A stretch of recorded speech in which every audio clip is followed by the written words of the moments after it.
Hi everyone, welcome to another episode of An Astrologer's Calling, where we chat to your favourite astrologers about how they ended up doing what they're doing and what called them into this wonderful vocation or profession, whichever you choose to call it. So today I'm delighted to introduce the lovely Mandi Lockley. Mandy, Hello. hi Mandy. Mandy has enjoyed a lifelong fascination with astrology and casting her first horoscope back in 1985. She studied at the London School of Astrology for over 3 years and gained the school's certificate in 2005. Then going on to successfully gain the professional diploma, the school's highest and internationally recognised qualification. So Mandy has worked one-on-one with clients for nearly 20 years, and her approach is primarily humanistic and psychological, but she also works spiritually, which I'm going to Mm. really try and dive into with you later, Mandy. She's written extensively on astrology. She's been published in international publications and has recently published a book, The On Purpose Life, Your Guide to Finding and Living Your Life Purpose. And Mandy's recently launched a podcast, the On Purpose Astrology YouTube channel. Sorry, that was a mouthful to get out. So that's enough of me talking, Mandy. So tell me, how did astrology find you?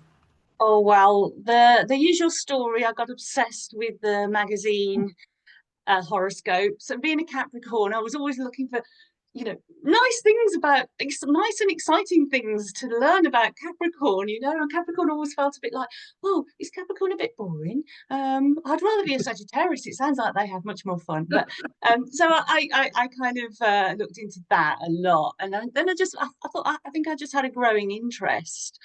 And I was a bit of a bookshop stalker back in the day, and I would always find myself in the mind body, what they now call the mind body spirit section. And I'm like, okay. And I picked up a copy of Linda Goodman's Love Signs. A lot Yeah. of people, I think, started with sun signs, star signs book, but for me it was love signs back in the 80s. So that says a lot about what I was interested in back then. And then I Fair bought enough. some books of kind of how to draw up your own horoscope, with all the little tables in the back and a bit of a cookbook in what all the aspects mean. And I bought a couple of books like that. And as I say, I drew up my own chart on paper, and I still got it somewhere. I had a little sort out a few years ago, and I still found that that chart. And I did a miscalculation on my moon. I got a 29-degree Capricorn moon. I have a 4-degree Capricorn sun.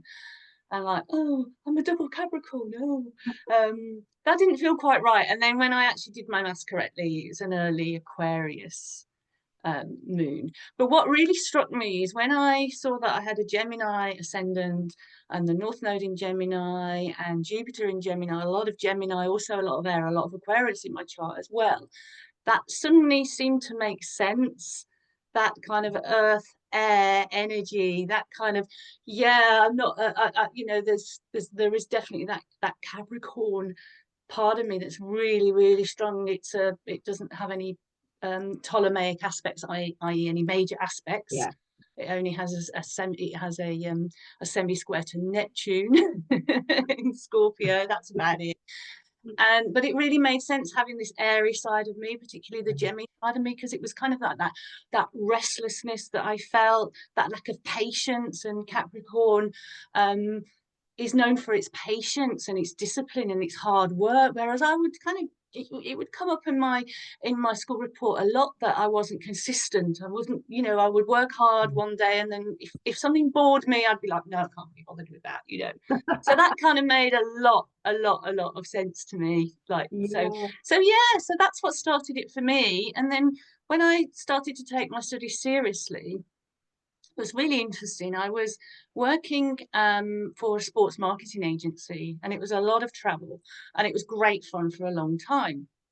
And I happened to be working in Milan for the Italian Grand Prix. We were doing some logistics for hospitality for one of the sponsors there, and I was sitting in this five-star hotel in Milan in a big room with a laptop, just making spreadsheets like for hours and hours on hours. And then I took a little break, and I just, for some reason, astrology. I thought, oh, astrology, I've been interested in it for years. I'd like to learn more. And then I found the London School of Astrology online.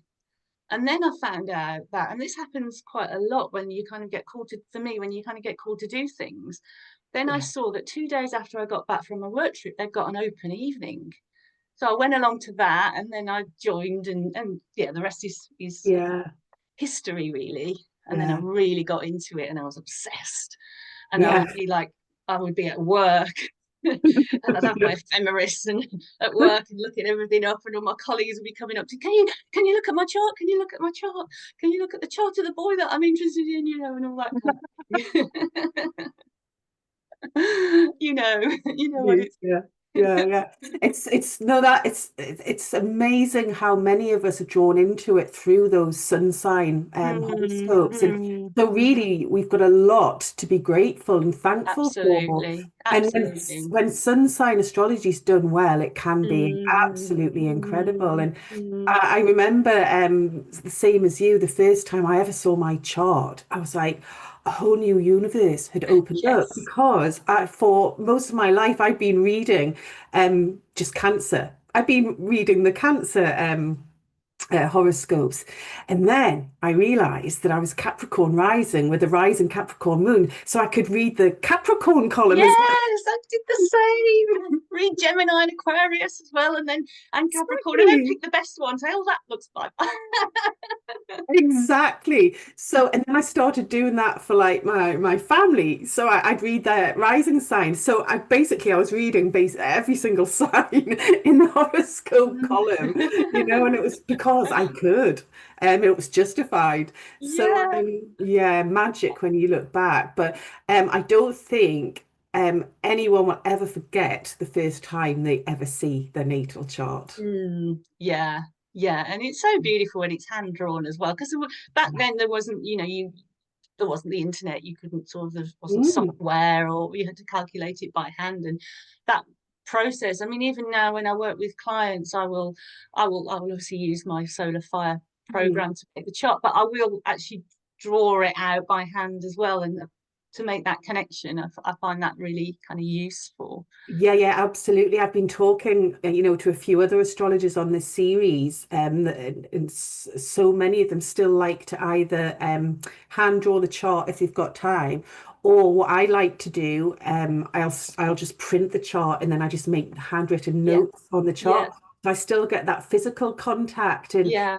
it definitely forms a deeper connection with the Mm. chart, yeah. Especially if you're like me and love pens and pencils. I've got Venus and Yeah, Gemini. So my same. office is like W.H. Smith. I've got marker pens and colored pens. Lots of Sharpies. Yeah, exactly. So, Yeah. but yeah, no, I still love making notes around the chart and just Mm. circling bits, and yeah, Same here. And yeah, then when I finish, when then I get my then I've got my client file. Then and yeah, I keep the file and put yeah. them all together, put all the notes together, and then if they come back, then we've got some notes we can talk about what happened. And Course, of yeah, course. Yeah, yeah, yeah, yeah. And that's a Capricorn, isn't it? Keeping it filed yeah, and keeping it stored yeah. and being very methodical Yeah, yeah. I'm without. married to a moon in Capricorn, actually. He's so hardworking and so conscientious. Yeah. He does Capricorn better than I do, I have to say. He really does. Is he quite And hard he's on a Leo himself? sun. Yeah, yeah, Yeah. Oh, the Leo sun might soften that a bit, yeah. actually. Well, Leo sun square Saturn, so Oh, yeah, hardworking then, very definitely. hardworking. Yeah, quite hard on himself, I would imagine. So, Oh. so Mandy, tell me what your sort of working day would typically be like. Well, it kind of depends what I've got on, really. If the focus is on what's the priority, really. So if there's client work, that's the main focus. If it's if I've got a talk coming up, if I'm doing a talk or a lecture, then that'll be the focus, putting that together. It still takes me a long time to put a talk together, and then I have to practice 20 times, until I've got it Yeah. in my head. Um, and then if those aren't priorities, I'll do some writing. My on purpose life book isn't an astrology book, Mhm. but I am. writing the astrology version of that book, following the same process Fabulous. at the moment. So Yeah. when in between times when I'm not, doing talks, working on talks or working with clients, I will be working on that book. Yeah. I think I'm about 25,000 words in, but although I haven't done any edits on it yet. So doing on that, and then I'll be doing, maybe if I've got time, some YouTube videos, although I haven't done so many of those actually. I need to go back to that and start doing more of them and Mhm. start to make it more focused and build a strategy around that. So that's, Yeah. yeah, so it just depends on what's, and I like cooking, so I always, like most astrologers, I work from home, and I enjoy cooking and baking, so I do a bit of that during the day as well. It just Yeah. relaxes me, gets me in the flow, in that Yeah, flow I state. can imagine, and I can imagine it's quite a almost a meditative Yeah, thing to do. yeah. You're focusing on the cooking, and your mind can just Mm. go. And I bet you get lots of inspirational thoughts when you're in the kitchen. I Really. do, and then also if I'm not just sort of doing it without external sound, I might put the headphones on and put a podcast on as well. Yeah, Usually an astrology or a yeah, spiritual podcast, and sort of yeah. or some music. I might. It's not unknown for me to doing a bit of a kitchen disco now and again. You'll have to show us at the conference next week. Yeah, yeah, Demonstrate some kitchen dancing. exactly. Yeah, I think it's nice to have that variety in the work schedule, which obviously will suit all your Gemini Hmm. energy, just keeping it mixed up a bit, and um having that flexibility as well, otherwise it can just get too 9 to 5 and too structured, can't it? And then you lose the essence of working for yourself, I think, You do, you do. Yeah, When you've got that variety and you've got the, I enjoy the freedom as well. I worked in corporate for a long time, and did quite yeah, well and yeah, yeah, lovely, but having that freedom, I say I have a lot of Aquarius in my chart and that yeah. Gemini as well. I think having that freedom to sort of, you know, just wake up in the morning and think, right, what am I going to do today? And Yeah, it's up to yeah, me. yeah, It's a yeah. lovely feeling. Yeah. It is, and I'm curious because I had this discussion in another episode of this. And I was saying that when I plan my schedule for the week, obviously you have commitments that you have to sort of honor, and you can't really sort of fiddle about with them too much. But I do tend to plan my work around the transits for that week. So when I've got some really creative work to do, for example, if I'm sort of starting to create a PowerPoint and I'm working with imagery and researching images, I'll sort of fit it around with some like really creative transits, maybe so if I've got Mercury, Neptune together, connecting, or, the moon's in Pisces or Mercury's in, what I mean. So I try and work with the energies that are sort of available, and I find that works quite well a lot of the time. I Yeah. love that as well. And there's picking a good time to do all the admin stuff that you need to do. Moon and Virgo, or Mercury Yeah, Saturn contacts. exactly, Yeah, yeah, exactly. yeah, definitely, definitely. And a story I've shared many, many times with students and other people. I remember, oh, quite a long time ago. I was preparing a talk, and with the PowerPoint, and I just couldn't face doing any of the thinking around the talk, sort of writing the notes, thinking about what to speak about. I just couldn't face doing that. But I knew my schedule was pressing. The talk Yeah. was getting near and near. You know that feeling, don't you? Yeah. Yeah. And all I wanted to do was play with the PowerPoint and make pretty colors and make pretty slides. And I remember at the time, I'm sure Transit Mars was square my Neptune or something like that. And all my brain could focus on was just images and colors and creativity. So I was Beautiful, like, just do it. That's what you want beautiful. to do. And I came up with the most beautiful PowerPoint. And of course, then all the words came from that.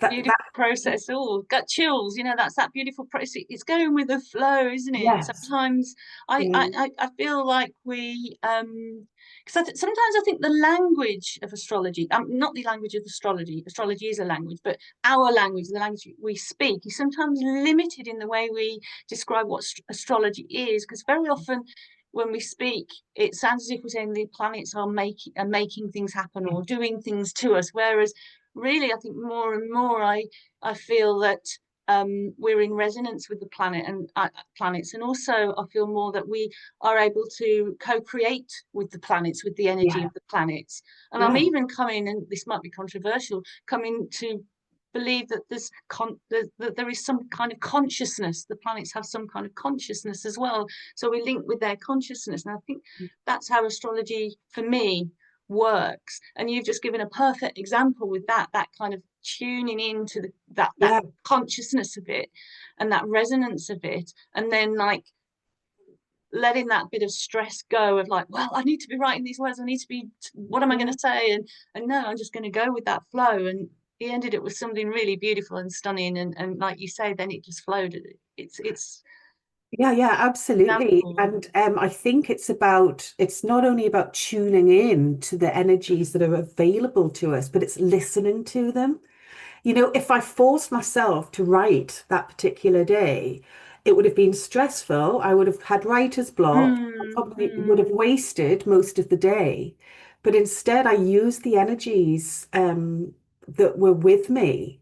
I listened to really what they were telling me, and it worked perfectly. And Beautifully. yeah, we can't do that all the time if we've got meetings or, we've got other things. But when we can, I think we should honor honor the energies. Yeah. And all the energies of the planets is kind of positive, negative, neutral, and everything in between. And I think we do have some element of choice. Whether we put, like you say, when it's stressful, whether we see a transit coming up that, oh, we don't like the sound of it, or we've got a Yeah. Saturn transit or a Pluto transit, and we put fear into it, but we have a choice to relate to it in slightly different ways. We can not 100%, but to some level, we can choose the energy Yeah. what we personally that we put into our transit, and try and feel like with Pluto, for example.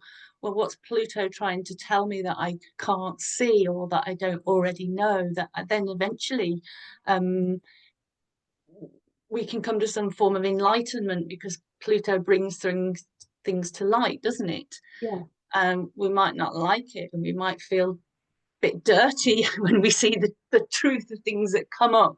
Yeah. Then we've got a chance to sort of cleanse. And I think that's the way, not a Pollyanna approach, because we do have to feel into those dark places and Mhm. dark spaces sometimes, but we can certainly go there with a positive intention. More and more, I think you're saying about the spiritual side of things, and I think this is how I've in the last few years started to weave some of my spiritual beliefs into astrology more and more. Mm. Yeah. Yeah. Tell me a little bit more about that, Mandy. Really Yeah. interesting. So what happened really for me was, I mean, for I remember having my first sort of, I suppose, sort of psychic experience when I was 5 years Mhm. old. And my grandmother died. I didn't know she'd died.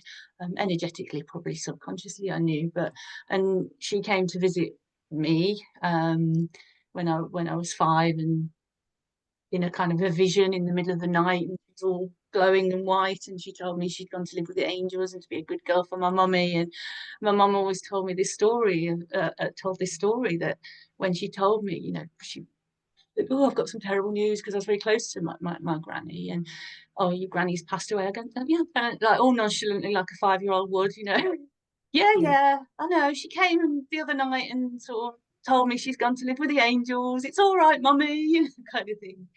But then over the years, bits and pieces, and when I was in my early 20s, it sort of came back quite strongly, but I shut it down. And it wasn't really until about 4 or 5 years ago, and I was actually at an astrology party. The LSA the London School of Astrology, they do a boat party for new graduates, and also they invite alumni along as well. And they had a psychic, for a bit of fun, names out of a Mhm. hat. They picked my name, and I kind of knew it would be me. And he said, "Oh yeah, you should be doing psychic mediumship." I'm like, yeah, I kind of know, but and I just left a job and through ill health actually, and I didn't really know what to do with my life. And just like when I was in that hotel in Milan, and a few days later there was the open day, I told my Hmm. friend who I was with that day, and she told her daughter, oh, there's a free sort of online sort of 3 or 4 day psychic development course that you can do for free, kind of thing. It was to sell you a bigger program. Yeah. And I did that, and that was amazing. I didn't do the sign up to the bigger program. It was online, and it was in American time difference and that kind of thing. But then I found the College of Psychic Studies, so I've been studying psychic mediumship there for the last three or so years, doing classes. I've started doing readings for people now as well. So, and then doing lots of reading and watching lots of podcasts about sort of spiritual topics. And now, as I Hmm. said, it's starting to come more into my astrology. And at the same time as well, I after many years of doing Reiki 1 and 2, I did my Reiki masters as well. So this Yeah. is all kind of more and more weaving into. I certainly use the Reiki when I do psychic mediumship readings, Yeah. and I try not to use psychic energy when I'm doing astrology, Mhm. because it's science is the wrong word, I think, because although it is a science, it's mathematics, it's art, it's all of those things. Yeah. Yeah. But Yeah. I try to, so I don't sit and do a reading with or a consultation, as I call them, with the client, and like tune in and go, what the spirit's telling me. I'm looking Yeah. at the chart, I'm looking at the astrology. Yeah. But then you do get within the astrology, within the symbolism, you do get those intuitive feelings Yes. I was where to going to go. ask about that. Yeah. Yeah, yeah, Yeah. where to go with it. Yeah. I Yeah, think it would be very hard to not sort of yeah, listen to that yeah, yeah, intuition. Yeah. yeah. But I Yeah. have been trained. Part of the big part of the training that I've had is knowing when to shut that down, when to shut down the sort of, the when to tell spirit to give it a rest, because no one Yeah. wants to be woken up in the middle of the night with your aunt coming to tell you something, because they don't have any time where they are. Yeah. Yeah. Yeah. Yeah. Yeah.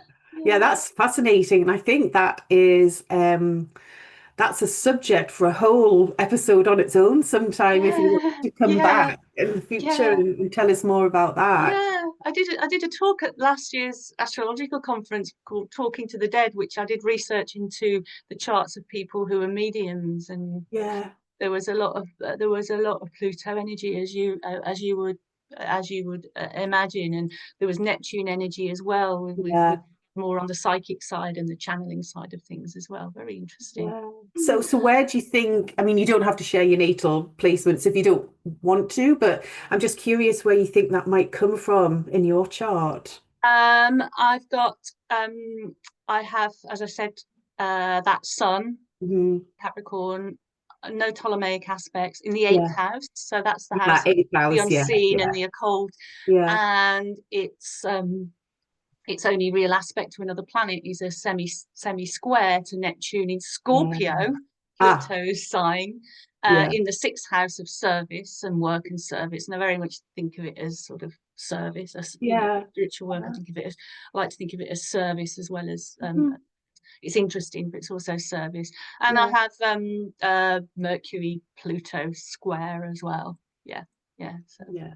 So yeah, quite a few strong signatures. yeah, yeah. Definitely, definitely. That's fascinating. Right, we're definitely going to have you back and we're going to talk about that more in the future. I sense this podcast show, whatever you want to call it, is going to evolve Yeah. in the future. So who knows where it's going to evolve? I know. So I always like to have a bit of fun with this as well, Mandy. So do you have any funny transit stories or just funny Ooh, astrological stories that you could funny, share funny. with us? Oh, I can tell you about a very literal Saturn transit, and Yeah, please. it isn't hilarious funny, but it was back in 2005. Saturn was in Leo, and it was conjunct my IC in early Leo. And quite a lot of things happen, and they're all just so literal. I had to have a wisdom tooth removed. So root, Yeah. IC, teeth, bones, Saturn. Saturn. I had a very elderly cat at the time. Saturn was in Leo, of course. He went missing, and I was distraught. So posters and leaflets all over the neighbourhood. I did eventually find him at a neighbour's house a couple of streets away, and that was when I realised he had dementia. So after that, he was very elderly. And Saturn is about age, isn't it, as well, and Leo Yeah. cat, and so I had to keep him as an indoor cat at home Yeah. after that, so I couldn't So lose that's him Saturn again. on the IC Saturn on the contract. IC. Then the funny one. This is hopefully quite. I thought it was funny at the time. I was still working for the sports marketing agency at the time, and they announced that they were going to do a prize for. So the senior people were going to be like doing a tick box form or whatever it was, and then whoever got the most points would win a prize. European Employee of the Year. And I was a hard worker, but I wasn't I was well, in no way kind of a superstar. But I worked hard and I really enjoyed the job. And I remember they were going to be announcing the prize at an after work meeting. And at the time, I remember on the day, I had quite a long commute. The offices moved to the other side of London. It was a good hour and 50 minutes on a good 15 minutes on a good day. And the tubes and the buses were up the spout at the time, and it was going to be difficult to get. And I thought, this stupid prize, it's ridiculous. Oh God, I've got no chance. I was basically very cynical about the whole It's thing. very Capricorn. Yeah, thought it was rubbish, whatever. And so I left at 5:30.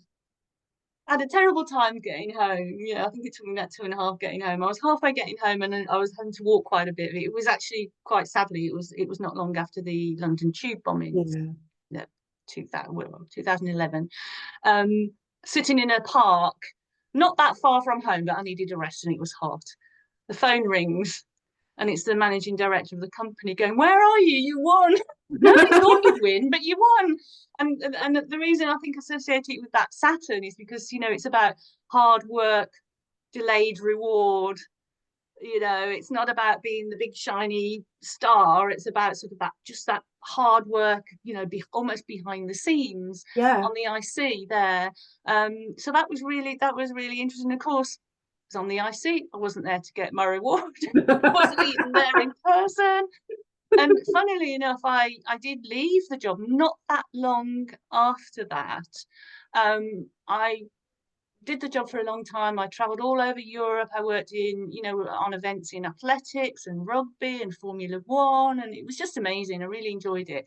But I think the last year I worked there, I was away from home 20 weekends over the year on various events, and I was ready to settle down with my partner. We were planning to buy a home together. I wanted actually to be home at weekends and spend more time at Yeah. home. Again, Saturn going through the fourth house, which is Yeah. what happened. Yeah, yeah, Yeah. No, that's really interesting. And there's humor yeah, in there for sure, because yeah, it is so ironic yeah, and literal. No, that's yeah. brilliant. Oh, thank you. Thank you for sharing that.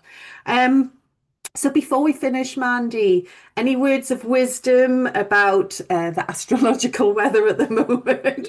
Just Yeah, astrology in general, whatever you want to yeah, share. yeah. I just think at the moment, and we've all been talking about it, and you're doing a talk on this subject, aren't you, at the conference that's coming up in a couple of weeks, and about we're in this fire air energy where the potentials and possibilities and ideas are sort of coming to fruition much more quickly, coming into Yeah. reality much more quickly. That's a potential energy.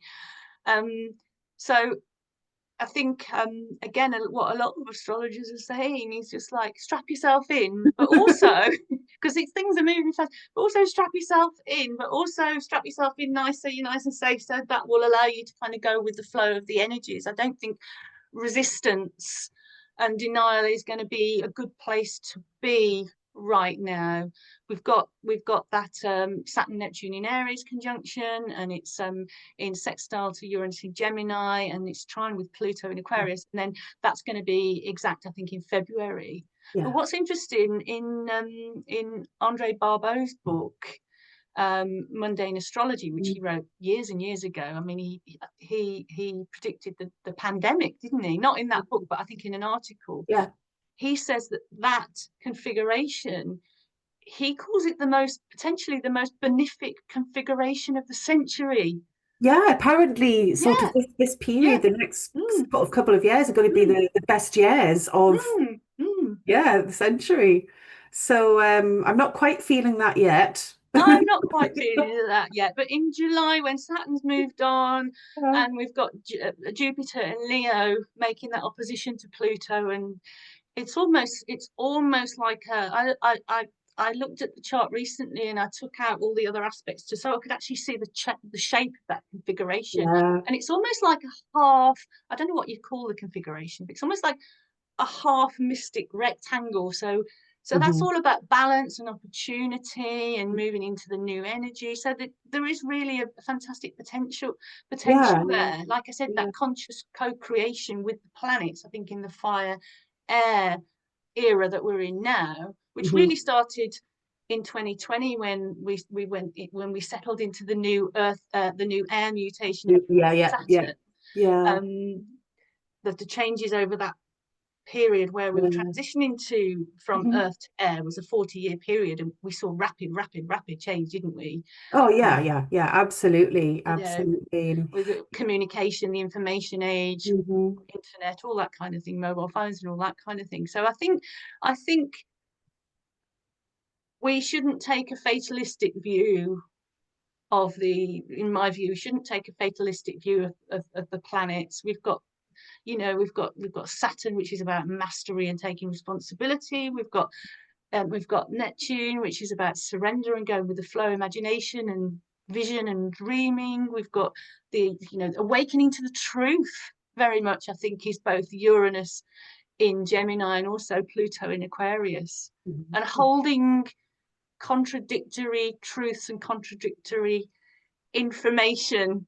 If we can Hmm. learn to sort of hold those things without getting completely discombobulated, I think we're going to be doing quite well.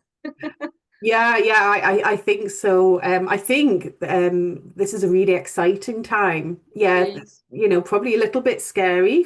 I appreciate that, but so much opportunity to bring about that change in your life that you feel you might need, whatever that might be.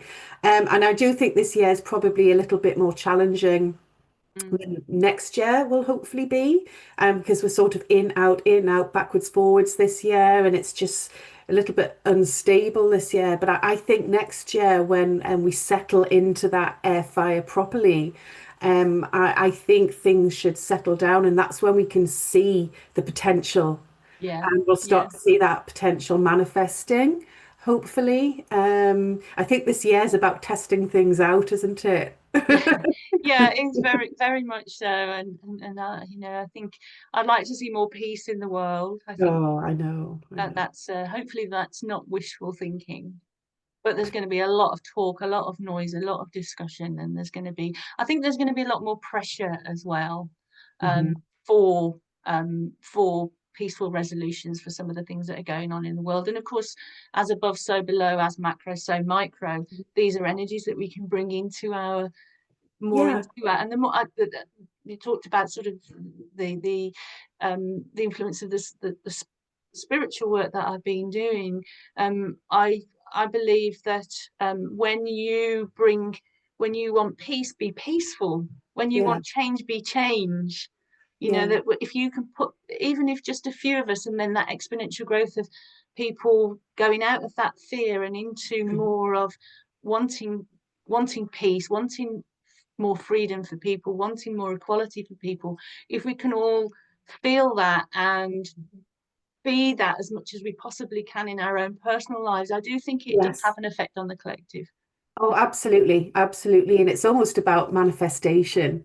We Yes, we yeah, want to manifest peace, yeah, and if we can yeah. do that in our own little world, it seeps out and it spreads and it grows. Yeah.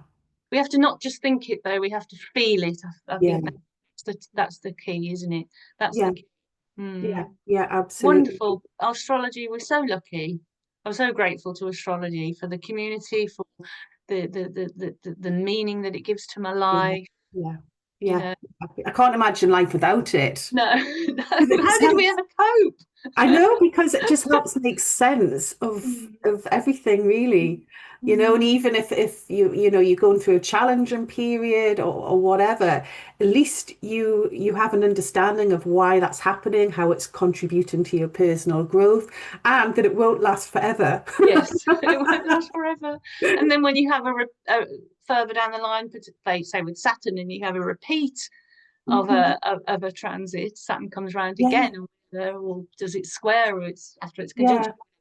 yeah, You've learned something. You can look back and know how that worked, what to expect, what you could do exactly. differently, and mastery. Exactly. Yeah, we are blessed. We're definitely blessed. Blessed. Yeah, without a doubt. Anyway, that's been Thank absolutely you. fascinating, Mandy. Before we finish, have you got any exciting projects, news, or anything you'd like to share? Yeah, I've got a couple of talks coming up. They're not been advertised yet. Hmm. Um, and as I say, my book, The On Purpose Life, full of sort of insight and exercises and all sorts of things. That's on Amazon. Hmm. Um, at some point in the future, how long that will be, I don't know yet. The astrology version of that Brilliant. will be Yeah. coming out. Yeah, so that's it, and I'll be at the astrological conference this year as a delegate and just having great fun. I'm looking forward to your Yeah. talk. You're Yeah. doing two. Next week. I can't believe Amazing. it's Oh gosh, it next is. week. I know. I Yeah. know. Yeah. Yeah. Yeah. So I Oh. better get my talks finished. No, Oh, let me do thank you so that. much for this. I've really enjoyed it. Oh, no, thank you, Mandy. It's been an absolute pleasure. And I will definitely get you back on and we're going to have a spiritual episode. Yay. That would be lovely. Okay. Thank Thank you. you so much and take care. And I'll see you next week at the conference. See you at conference. Bye bye. Bye.